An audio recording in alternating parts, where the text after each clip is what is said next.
Unatafuta suluhisho za kuepuka kadi za makaratasi? Well, nina habari njema kwa ajili yako. Invite Pro ipo kwa ajili yako.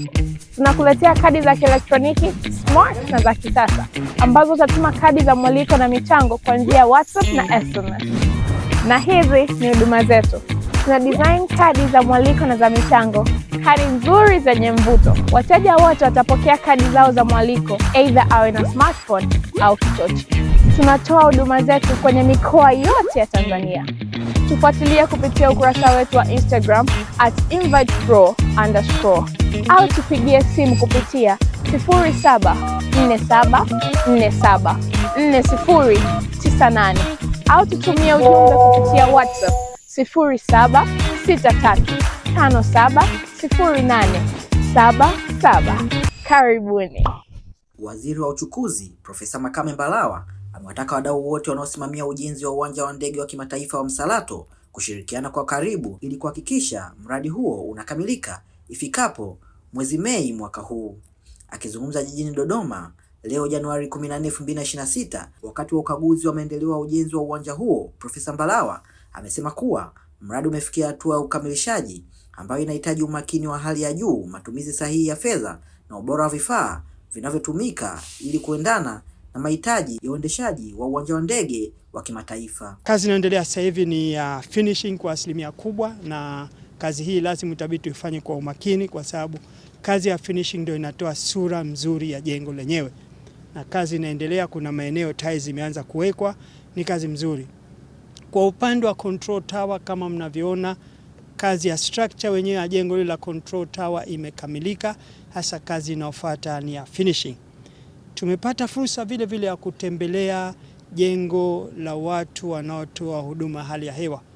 Asilimia kubwa jengo limekamilika na vifaa vimeshaagizwa. Kazi za msingi zinazoagizwa sasa hivi ni vifaa. Kwa asilimia kubwa vifaa kwenye jengo la abiria terminal vimeletwa, isipokuwa magari ya zimamoto, na tunaamini yako njiani. Baada ya miezi 6 hivi magari hayo yatakuwa yamefika. Hilo la kwanza. La pili, jambo ambalo ni muhimu tukalizingatia, TAA na TCA pamoja na TANROADS, sababu TCA ni regulator, TAA ndo anaendesha, TANROADS hapa ni mjenzi. Lazima kuwe na mashirikiano ya karibu na taasisi zote hizi. Kwa mfano, TMA, mtabiri wa hali ya hewa, ana vifaa vyake. Vifaa anavyovileta pale lazima viendane na vifaa vya utabiri wa hali ya hewa vya nchi nzima.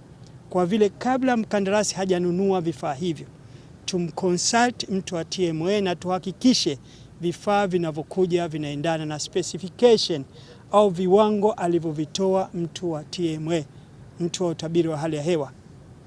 Immigration nao wana miundombinu mingi ya kisasa ambayo wanaweka katika kuangalia watu wanaoingia na wanaotoka.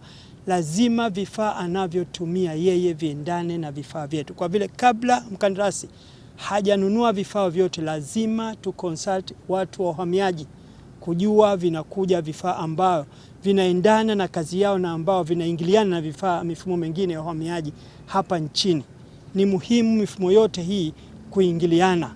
Hatutaki hapa tunakuwa na mfumo huu Dar es Salaam, tunakuwa na mfumo huu Zanzibar. Mifumo yote ya Tanzania nzima lazima ingiliane.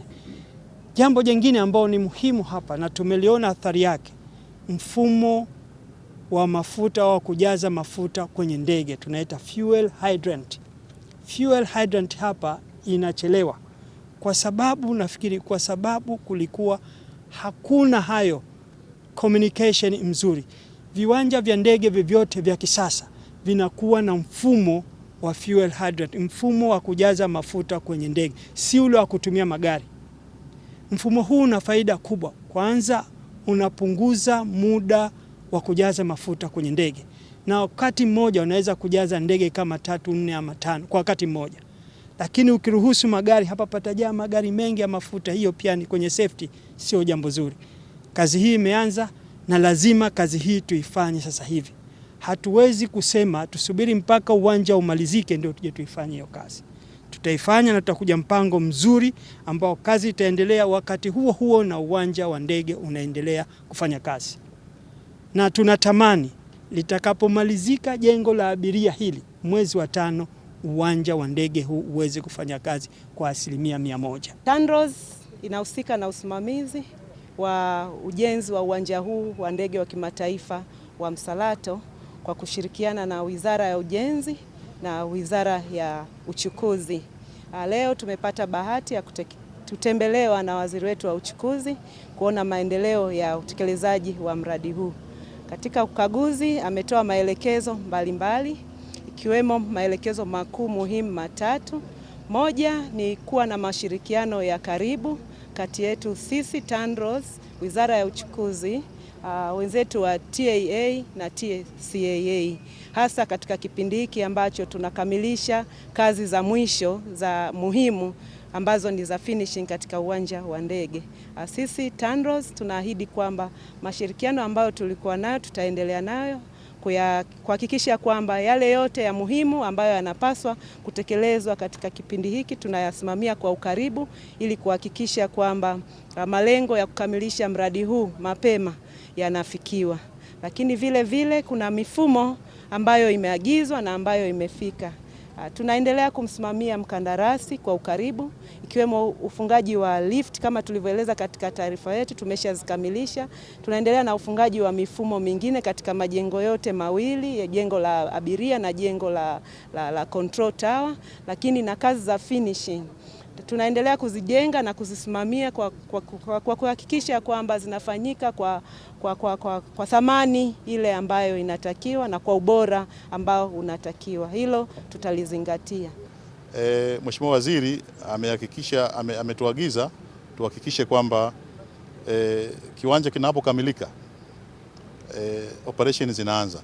Sisi kama mamlaka ya viwanja vya ndege tuko tayari, watumishi 170 tayari wako wamehamishiwa hapa kwa ajili ya kuja Msalato kuanza operations. Tunasubiri uzinduzi rasmi kama alivyosema Mheshimiwa Waziri, mwezi wa 5 sisi tutakuwa tayari kuanza operation. Pamoja na mapungufu machache ya mfumo wa mafuta, lakini Mheshimiwa Waziri ameagiza kiwanja kitakapokamilika, hasa terminal building kitakapokamilika, operation zianze na ujenzi uendelee. Sisi tunahakikisha kwamba hilo tutalisimamia. Tutakuwa na program za usalama kama tulivyofanya Jainia wakati wa ukarabati wa apron na kampuni ya Interbeton. Operations zinaendelea na ukarabati vile vile unaendelea. Mradi wa ujenzi wa uwanja wa ndege wa kimataifa wa Msalato unagharimu zaidi ya shilingi bilioni 370 na unatarajiwa kuwa kichocheo kikubwa cha ukuaji wa uchumi kwa wakazi wa Dodoma na taifa kwa ujumla kwa kuruhusu ndege za aina mbalimbali ndani na nje ya nchi kutua na kuondoka katika uwanja huo. Mtazamaji na mfuatiliaji wa Washindi Media, usisahau kusubscribe, comment, like na share ili uendelee kupata taarifa zetu.